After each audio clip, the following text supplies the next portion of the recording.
The college basketball season tips off today, and I've got you covered with side and totals bets all season long. Are you guys with me?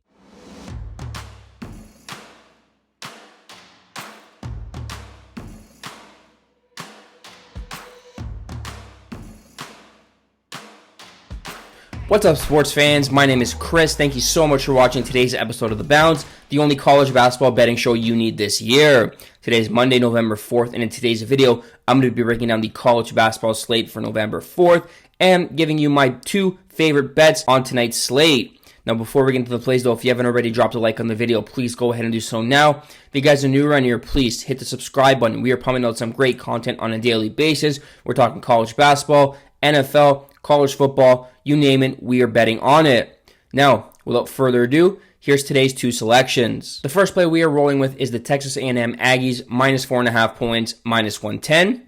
Look, this is a team that went to the NCAA tournament last year. They had the number one seed Houston Cougars on the ropes, only to fall 100-95 in overtime.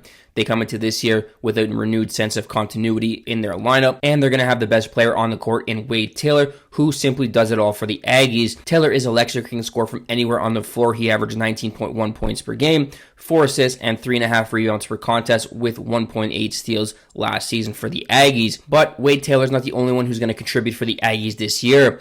Anderson Garcia, he's back in the fold. He was the SEC's leading rebounder last year. And Solomon Washington and Henry Coleman are going to play big factors this year for the Aggies. Same cannot be said for their opponent, UCF, who come into this season off of a 17-16 season last year. They're bringing 11 new players, and I believe that a 40-minute game here in the opener is definitely not going to be enough time for them to gel on offense nor on defense.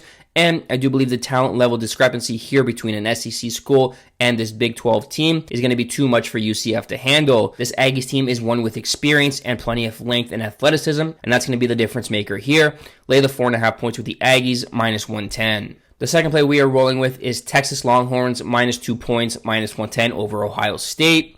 Look, this game is being played on a neutral court in Las Vegas at T-Mobile Arena, but make no mistakes about it, Texas is the far superior team, and I expect that to show up in the opener here tonight. Texas entered this season in year 3 of the Rodney Terry experiment, and is now put up or shut up time. This is a team ranked number 19 in the preseason polls coming into this year, which shows you how much they reloaded after losing a couple key pieces from last year's team. But with the number 5 ranked freshman in Trey Johnson on their roster, they're going to have the best player on the court at all times, and he'll have plenty of help around him with veteran guards Tremont Marks and Jordan Pope. If this Longhorns team can pick up where they left off last year, ranking inside the top 30 in terms of offensive and defensive efficiency, this team is going to be a tough outcome tournament time. On the flip side, you have an Ohio State team that I compare to a bowl of oatmeal, plain as hell with very little flavor. Yes, this is the first full season under Jake Dieber's reign, but they do not have the game changers needed to win close ball games. This is a team that plays at a snail's pace on offense and just simply cannot get enough stops in order to make their opportunities count on the offensive end of the court. I expect the Longhorns' athleticism and true scores to be the difference in this contest, so lay the minus 2 points here with the Longhorns, minus 110. And just a final thought for you guys on the Gonzaga-Baylor contest.